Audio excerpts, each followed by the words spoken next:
Hi, everyone. Welcome back to our fourth and final episode of the Progress Profile Alzheimer's Research in Focus, a podcast series dedicated to advancing understanding of Alzheimer's research, diagnosis, and treatment. My name is Lindsay Simmis. I'm a licensed clinical psychologist and director of business development for Pearson Clinical Assessment's Pharmaceutical Division.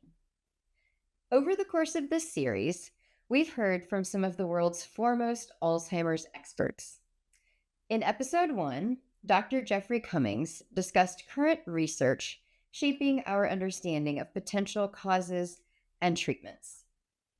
In episode 2, Dr. Philip Sheltons explained the amyloid hypothesis and its central role in Alzheimer's research. In episode 3, Dr. Mia Kivipelto discussed whether Alzheimer's risk is rooted in genetics or shaped by environment and lifestyle. Today, we close the series by focusing on early diagnosis, and particularly the vital role that biomarkers can play. Leading today's conversation is our fantastic moderator, Dr. John Harrison. Dr. Harrison is joined by the esteemed Dr. Rhoda Au, professor of anatomy and neurobiology, neurology, medicine, and epidemiology at the Boston University Chobanian and Avedisian School of Medicine and School of Public Health. Her research includes technologies to promote equal opportunity in science and to develop and validate multi-sensor digital biomarkers for Alzheimer's disease. And now I'll turn it over to Dr. Harrison to begin today's discussion. Thank you for that wonderful introduction, Lindsay. And today I'm delighted to be joined by Dr. Rhoda Au. Rhoda, let's begin by talking about some of the more exciting cutting-edge technologies that are currently being developed for Alzheimer's, and in particular, how tools, even like digital gameplay, are being harnessed to monitor changes in cognition, please. Yes. Well, first of all, thank you so much for inviting me, and I really look forward to our discussion today. And one of the things that I'm really excited about is this shift that we're doing that's getting away from measuring cognition using sort of our traditional standardized neuropsychological tests that we tend to administer sporadically and are very static instruments. As we know, cognition is something actually that's highly variable. It's actually variable for us moment to moment across the day. And what's really great is now we have all these digital devices. There's an estimated about 41 billion Internet of Things connected devices, which all contain all these different sensors, which I really think of as uh, data collection tools, right? And so they're able to actually collect our natural behavior as we move through our environment on a day to day basis. So I really think it's this possibility of harnessing the power of all these digital sensors and really thinking about how do we take this bring your own device concept and really use that to help us start to think about how do we measure cognition and how can we do it then far more accurately and again continuously and also much more accurately than we have been doing.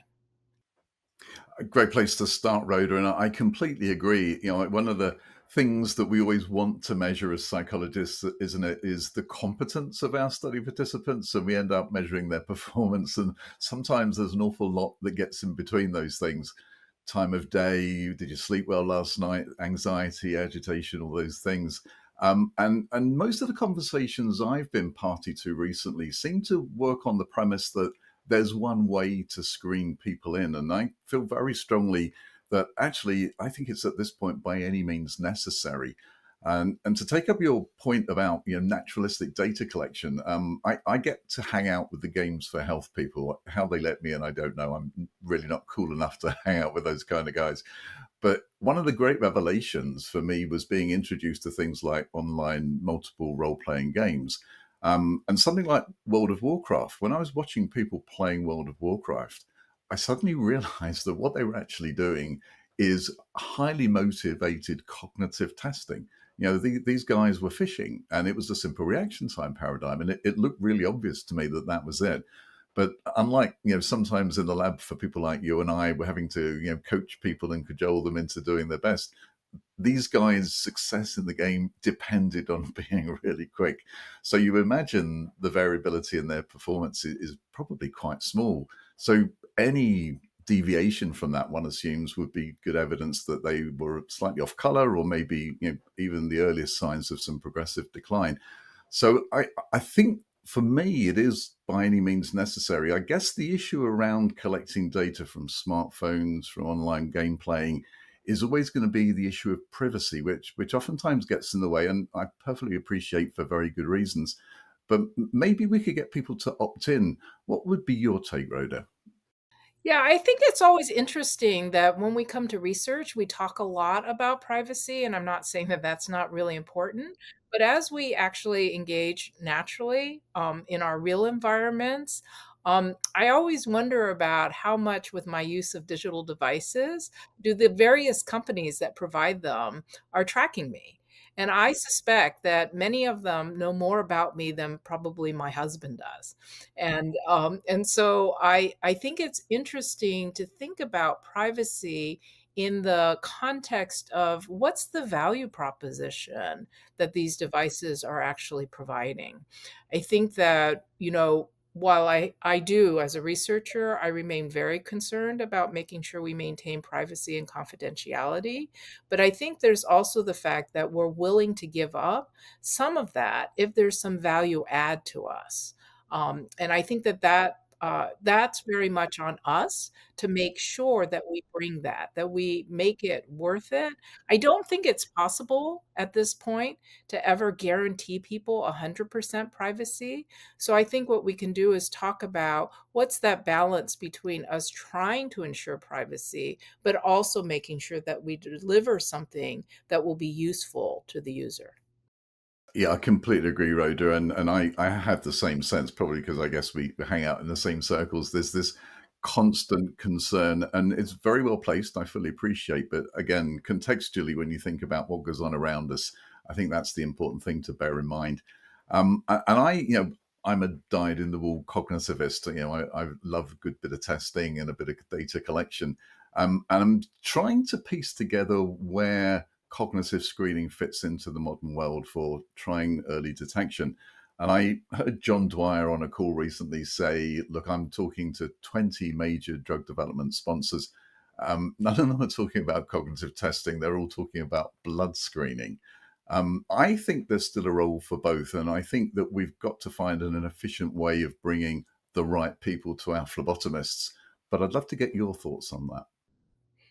Yeah, I think that the 80 blood-based biomarkers are obviously very exciting, and it allows us now to potentially screen people who are at risk for disease at scale that we've never been able to do before. But I say that with a caveat because we already know, for instance, from neuropathological studies, that you can have um, neuropathological criteria that meets AD diagnosis and not have ever clinically expressed the disease. So I always ask the question, if you have AD pathology in your brain, but you live your life cognitively intact, do you really care? And so the question here is, given the fact that we know from our bias studies that there are people walking around with AD pathology in their brain, um, how many people actually in the general population do? How much of it is that we all have some AD pathology? I suspect I might have some as well. Um, but because it never reaches that clinical threshold of having impact on your daily living and in your cognitive state, how much is that really relevant? We actually don't know the answer to that question. So blood-based biomarkers will tell you, I think, people who have the pathology and certainly are at risk for clinically expressed disease. But until we have the clinical signal, I think we have to be very careful about what that means and what we should do about it. Yeah, very well made point, and I completely agree. Again, one of the things that we're wrestling with in trying to get people in the very earliest stages is the balance between the people that come and see us in their late 40s, who are biomarker positive, who are telling us their cognition's changed but are very high functioning, so we can't find it when we look. And then there's the scenario that you set out. So for me, it is about both in tandem. And probably trying to put some clinical and cognitive relevance on what we see in the way of biomarker change as well. So thank you for that. Very, very helpful. And I guess the other bit to this is as we're engaging with healthcare professionals, colleagues, the public, I find cognition is not a well understood construct. So even when I'm talking to primary healthcare physicians, I usually start with that sort of famous bald head slide of mine, where I list the key domains of cognition and talk about what I mean by them. And if I think about a good analogy, if I was sat in the pub with an uncle 40 years ago, actually probably 50 years ago now, and after dinner he's sort of rubbing his arm and his jaw and complaining he was short of breath and he had pain in his chest. Um, we'd probably just put it down to indigestion, and then he'd happily drive home afterwards. I think now, if that happened, either he or somebody close to him would say, "I think we're just going to take you off to A&E to get a quick ECG." So we've become very savvy about cardiac health. But I still have the sense that with cognitive health, we've got quite a good educational job to do to bring people up to speed. And I guess the advantage to doing that would be they can then take responsibility for their cognition, understand what we mean by it, and possibly even start testing it for themselves. Where would you sit on that, Rhoda?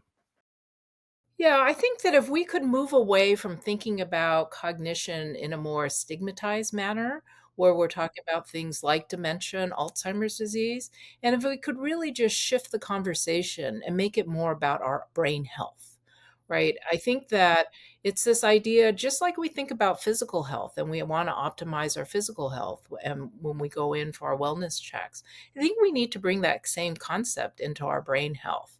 I know people like George Brandenburg, with the Us Against Alzheimer's, et cetera. They've really actually made a push for getting the general public to start thinking about their brain health. And I always think that if we could focus on this idea that we are trying to actually optimize your brain health across your lifespan and make it less about disease, right? And more about maximizing your function. Because at the end of the day, everything we do through our brain, right? So when you enable brain health, you actually enable everything else that we as humans are capable of doing. And it just so happens that cognition is a component of that. So I really do think that we just need to shift this and make it less about disease and more about how do we go forward and function in our daily lives at the level of capacity that we are really able to do. Yeah, thanks, Rhoda. And we had Mia on recently, Mia Kivipelto, talking about how in Finland they're shifting to now talking about not memory clinics, but cognition clinics and brain health clinics. So I get the sense there's a bit of a swell of opinion that we need to broaden that. And even at a personal level, when I got asked to do public engagement speaks here in the UK, I usually say, a primer on Alzheimer's disease, which didn't tend to get people through the door. And we've shifted it now to say your brain a user's guide, which seems to get people through the door. And then we can introduce some of the issues around what happens when things change. But to your very well made point, we can talk about what you can do to enhance, smart use of smart technology, teaching people mnemonics to help with their memory. That there seems to be a bunch of things we can do.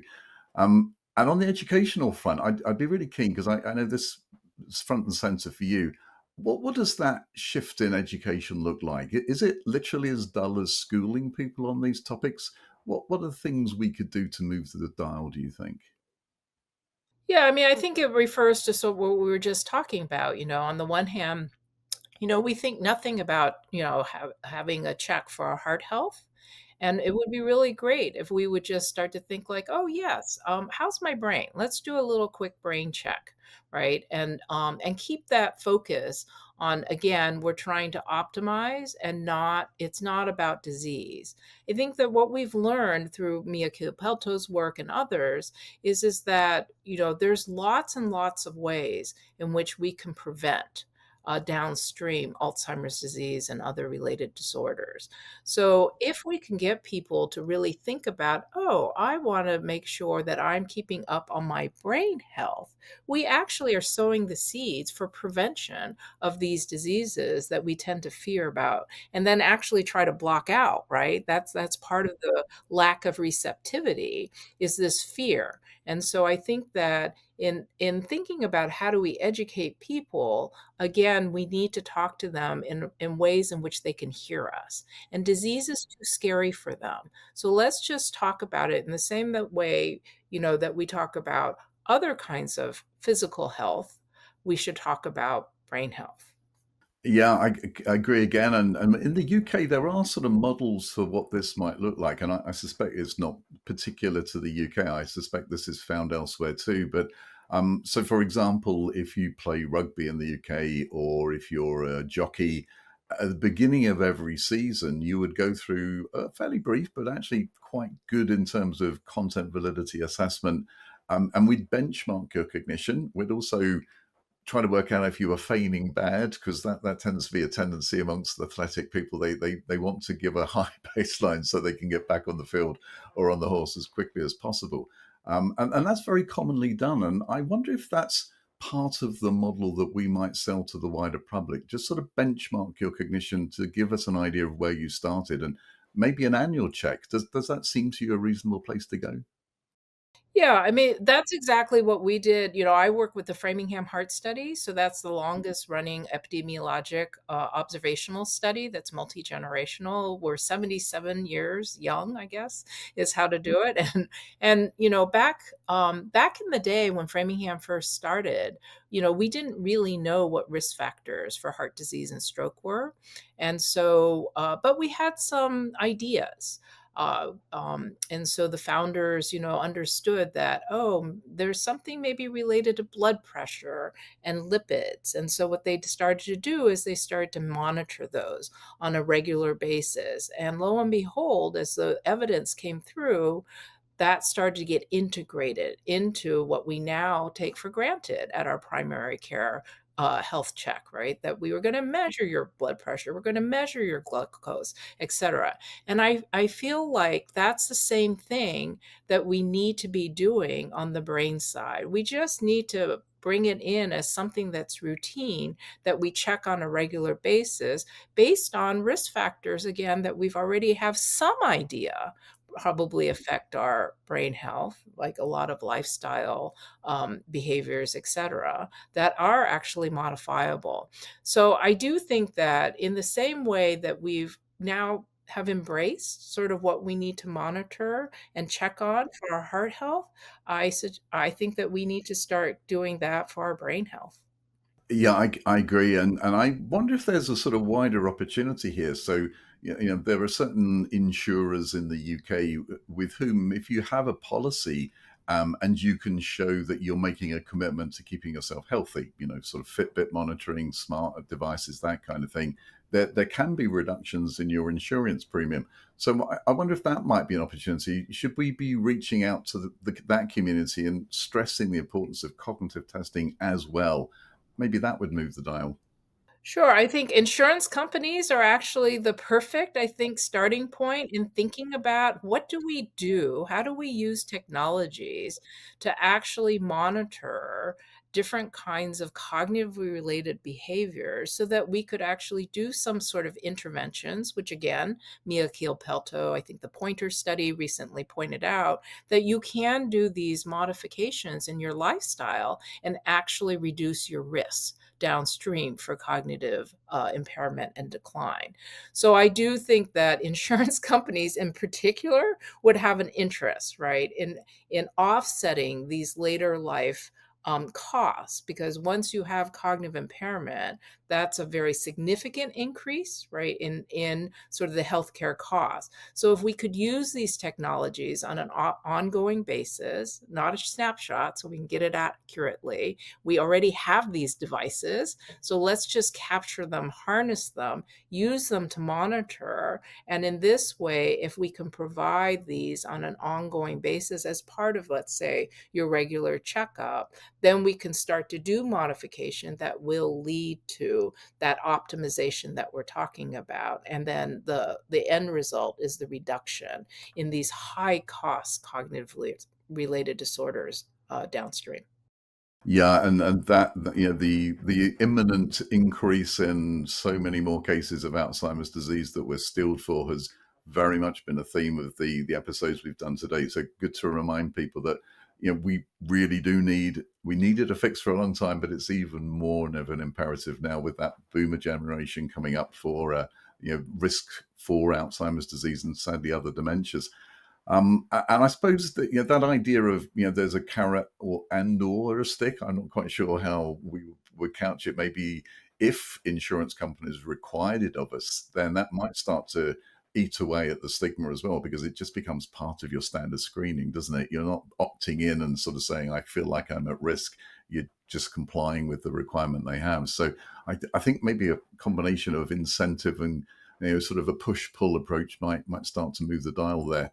And I suppose the other thing is, for those that want to volunteer into this, we need to make sure that it's engaging and compelling, so that we can carry people with us for years, possibly, just to make sure that we're constantly monitoring and picking up that very valuable data. Something we've always struggled with as a community, I think, is retention in these very long studies. I've come across studies where less than 20% of those that began it 18 months, 2 years later, are still contributing data. What is it that we think we can do to fix that? Are there certain technologies that lend themselves to making life a little easier? How do we bother people just enough but not too much, Rhoda?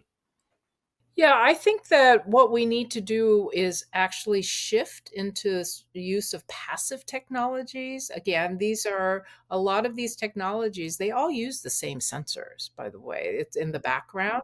So if we can start to use these technologies that do it as you're moving about your environment without asking people to actively have to do something, I think that that would help move things forward, because it is very cumbersome to keep having to, repeat the same kinds of tasks over and over. It probably loses its value. It's interesting at the beginning to see how you're doing, but then as you're tracking it, we're talking about very subtle changes here over time. So from their viewpoint, it's like, you're kind of collecting the same thing over and over again, and it's not very meaningful once they get a sense of their own patterns.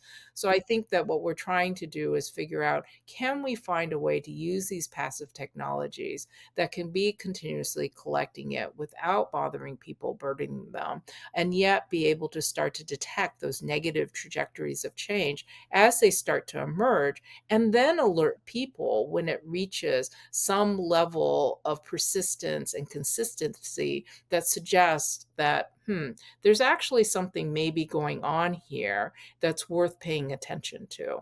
So I really think that as we move into those more and more passive technologies, I think that that's going to really move the field forward. Yeah, I share your sense of optimism on that, and I've come across people who are looking at things like smartphone use, transition time on keypads, a whole host of things, and one assumes that we've got pretty good baseline data for individuals. So if there were a shift, then we'd be well placed to detect it. And I guess that sort of throws up a second issue. So one of the things that I always hear from clinicians, particularly those in primary healthcare, is, well, I do really want to know who seems to be in the very earliest stages of diseases that we're beginning to be able to do something about. But I also don't want too many false positives. I don't want somebody that just happened to have an extra glass of wine on Saturday night coming to me and saying, I think my cognition's gone south.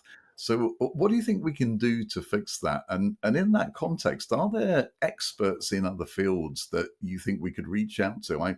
I'm thinking the AI community and the machine learning community and the architecture that is imminent, the quantum computing facilities that are coming online, maybe those are the kinds of people we should be reaching out to. What would be your take? Yeah, I think that, obviously, as you mentioned, when you do this passive, continuously monitoring, you're just going to be hit with a volume of information. And again, because of the heterogeneity of our behavior, it's going to be really hard to make sense of that.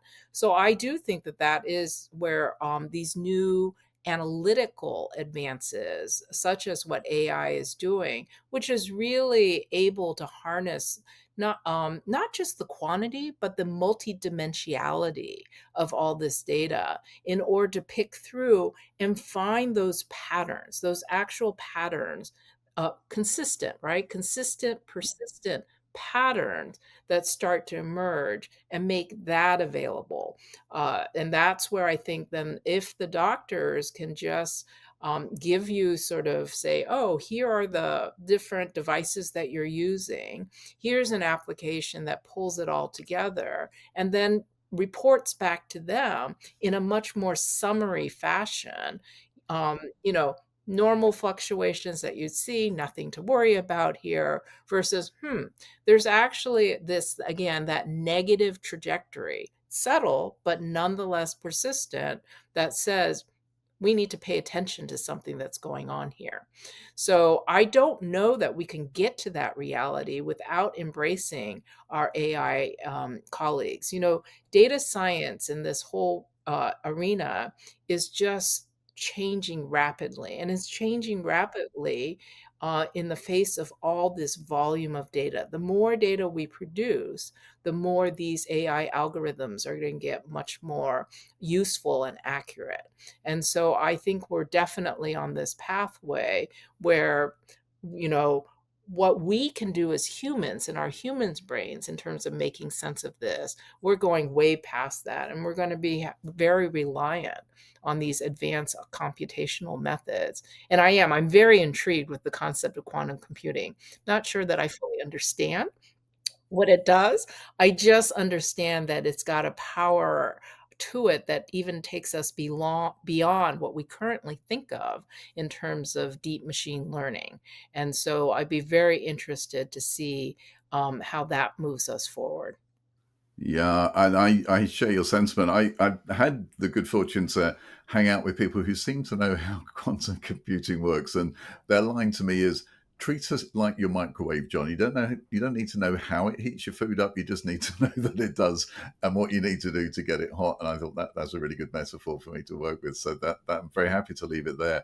But there was a little revelation for me. I went to a quantum computing summit in London last year, and the thing that I really took home was the announcement that with 3 to 5 years, access to platforms for quantum computing will be accessible.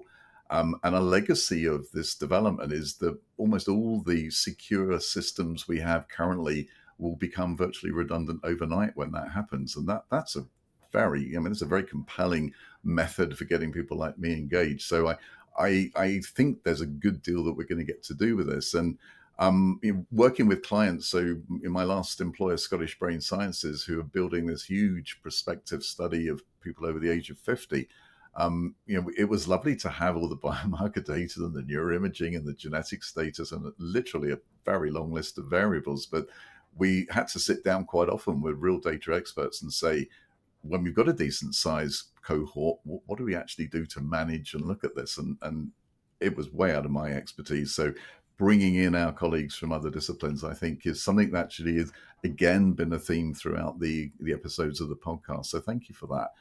And I think the other thing that I like about it is, if we can find a digestible means for reporting back to people. In other contexts, we've sort of talked about traffic lights. So, there's red, amber, green. That's giving you a sort of simple mnemonic. That might be one way of capturing it very simply for people. And I guess if we're feeding back to users, not just healthcare professionals, but the general public who are interested in their cognition, it gives us a way in trying to get them to maybe move their own risk factors. So, one of the big issues we always have is we can tell people that there seems to be an issue. And the obvious next step, I think, is to try to get them to do something about that. We recently had the 10-year anniversary of Games for Health Europe. I've been lucky enough to be at all of them, and I've hosted the last 9. And a question I'm always very fond of asking speakers is, what's your benchmark of success for getting people to change their behavior? And back in the heady days of 2011, we were looking to move 10%, which even then felt pretty modest. Talking to people now with methodologies for changing people's behavior, 1% is a win. I mean, that's pretty modest in my book, but it seems to be the reality. So I wonder what we might do. Does digital offer us an opportunity to maybe not just measure, but engage? And are there methodologies we can use to get people to shift their behaviors? Yeah, I mean, the value of digital again, and when we talk about all these different devices, is how they'll all bring different dimensions of usefulness, I think, to the person. And this goes back to my earlier comment. We really have to think about what is the value proposition, right? What is the utility to the person? It's not just about to us or their physicians, et cetera, but it's to them and to do it on an ongoing basis. And it turns out that it will probably shift over time. What your value proposition is today as you learn more about yourself, etc. You're thinking about what's interesting or what's useful to you will also change. So and there's also a difference between sort of whether the physician or I as a family member would value as information versus what the person would actually value. So one of the things I found really interesting is a number of years ago, I was in China, and so this was pre-COVID, and I was attending one of their health innovation events, and it was really interesting because one of the startup companies had a device that they had people wear around their neck, and it was really set up. Their intent was to be able to track people who had Alzheimer's disease and to be able to see if they're starting to wander beyond the premises. So it was really a feature that both their care team and their family members were very interested to make sure that the safety and the welfare of their family member was something that they didn't have to worry about. But it turns out that the reason that the person was wearing it had nothing to do with allowing people to track him. It was because it had a radio feature. And so they would wear it because they wanted to listen to the news and music. So I thought that was for me kind of an aha moment where I realized that, these different digital devices can can be different things for different people. And that's what I think the value of the digital is that we can take that digital information and we can utilize it in different ways to produce value, same sensor related data, but different value, both for the person and over time, as well as to those who care about them. Mm. Yeah, I love that anecdote, Rhoda, that, despite your best intentions, actually, the reason why people use it is something you probably haven't even contemplated. So a happy accident, but good to know that that can be a motivation. Thanks for sharing that. That was really helpful. And I guess the next question sort of drops out from many of these conversations. So I engage a lot with the vendor community, and as you and I have chatted many times, it's a very busy space. Literally every week, one or two new companies ring me and say, I've got a new cognitive digital biomarker. And I have to say they're mostly a bit unexciting. So, it would be quite nice to get somebody phone up and say, I've got something radically different you'll never have heard about before, but that doesn't tend to happen very much. And one of the things that I've engaged in, I've worked for Cogstate, for Cambridge Cognition, a little bit with the cognitive drug research people. And we've always had at some point quite a big publicity events. Typically, there's been a paper and suddenly we got interest from radio and TV. And then we get a deluge of the public ringing up saying, I'm very worried about my cognition. I want to take your test. And the inclination has always been, and we want to help you do that.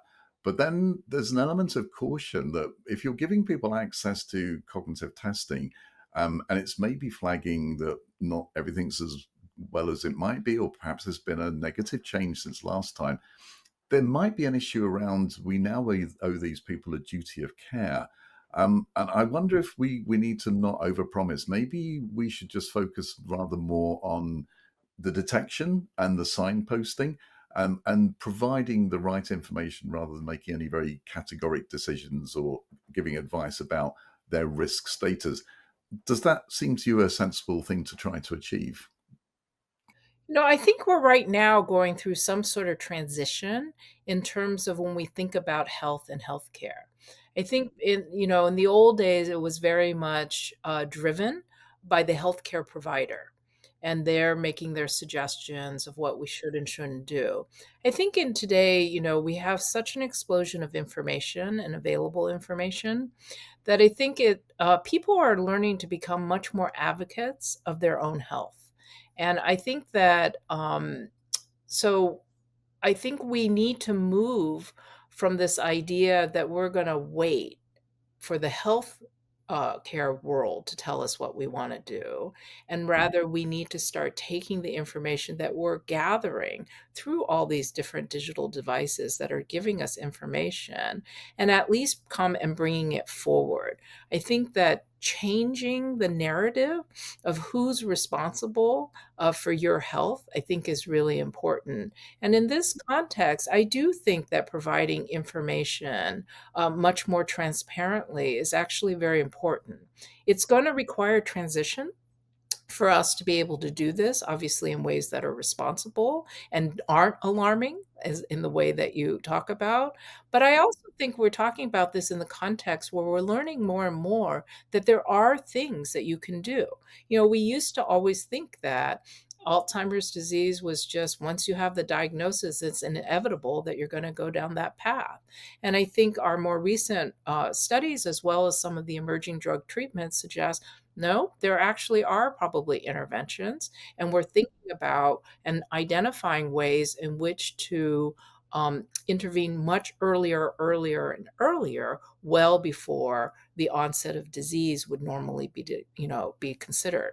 So I actually believe that we do want to see a shift where you see more of the citizen scientists coming forward and and bringing it forward, but doing it in the context of having a support system in order to help them interpret, understand, and figure out what are the next steps forward.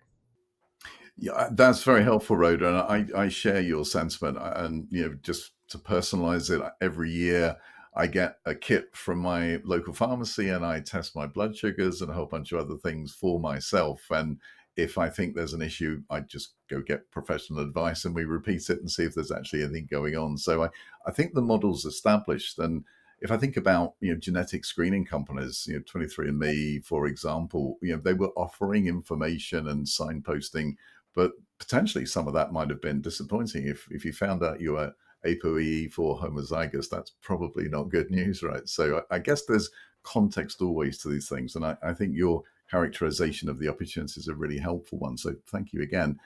And I wanted to finish with just a sort of a broad opportunity for you, and with apologies for putting you on the spot, but um, I find myself quite excited about going to conferences in the Alzheimer's space in the last couple of years. And for a very long time, I felt, well, I probably should show up just to tell people that I'm still around and interested in doing work. But in the last 2 years, I think AAIC in Toronto recently, and actually past events, there's been a real buzz. There's a real sense of excitement, and in lots of different areas. And a question we've asked all of our guests, and I'm keen to put to you: is there one element of the technology development or the therapeutics that you would point to and say is the most promising or exciting breakthrough that you've seen in the last few years? I think it's unquestionable that the blood-based biomarkers, their emergence, I really think that pretty much is going to change the landscape for us. they're going to be able to allow us to fill gaps of information. I talked about the fact that we don't know how much AD pathology actually exists, in the general population. And we need to get a very good handle on that to understand what's the true risk of disease emergence, right, across the population. So, and we're going to be able to do this at such a scalable level because collecting blood, right, and testing blood is something that we're very well acquainted.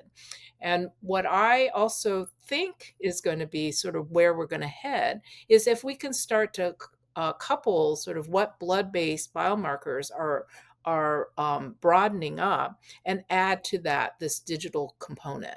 Because I think if you pair the two together, you're talking about methods that we can bring to global scale, right? Most people know how to collect and store and measure from blood. And now, with all these digital devices, we're going to be able to do the same thing. We're going to be able to collect digital, store it, and analyze it. And I think that the two together are going to overcome a lot of the different biases that we've had in research, clinical trials, and care to date, because we're going to be able to do this as so much more of an inclusive manner than we have. So I think a lot about where we need to go next with our digital revolution. I worry a lot about what we're doing on the back end side of this to make sure that we do the careful work that we've done around plasma biomarkers, right? So we've done a lot of investment and work in validating what the potential of these blood based biomarkers can be. And I really do think that we need to think about that same careful approach when we come to digital. And then if we do that and bring it together, I think we'll be upending actually how we think about our research, care, and trials. Dr. Rhoda Au, thank you so much for joining me today and for sharing your knowledge and expertise. It's been a truly illuminating conversation, learning more about the essential role of digital and blood biomarkers in diagnosing early Alzheimer's disease. Well, thanks so much for having me. I really enjoyed this discussion, and I'm really looking forward to future ones. I want to end with this. We began this series with the coming circle of hope of new therapies, and we're ending with a beacon of hope that in the future we can make the diagnostic process easier and faster for people living with Alzheimer's disease or those who are at risk of the disease. My name's John Harrison. I've thoroughly enjoyed my time on this podcast series. My thanks to Pearson and to all the support team. Thank you for listening. It's been a pleasure. This has been such a fascinating conversation, and thank you, Dr. Harrison, for your thoughtful guidance and expertise, not only today, but throughout all 4 episodes. And to our listeners, thank you so much for joining us on this journey. Across these episodes, we've had the privilege of hearing from some of the leading voices in Alzheimer's research, diagnosis, and care. And the message is clear. There is reason for optimism. This concludes this season of our podcast series, The Progress Profile, Alzheimer's Research in Focus. Thank you for listening.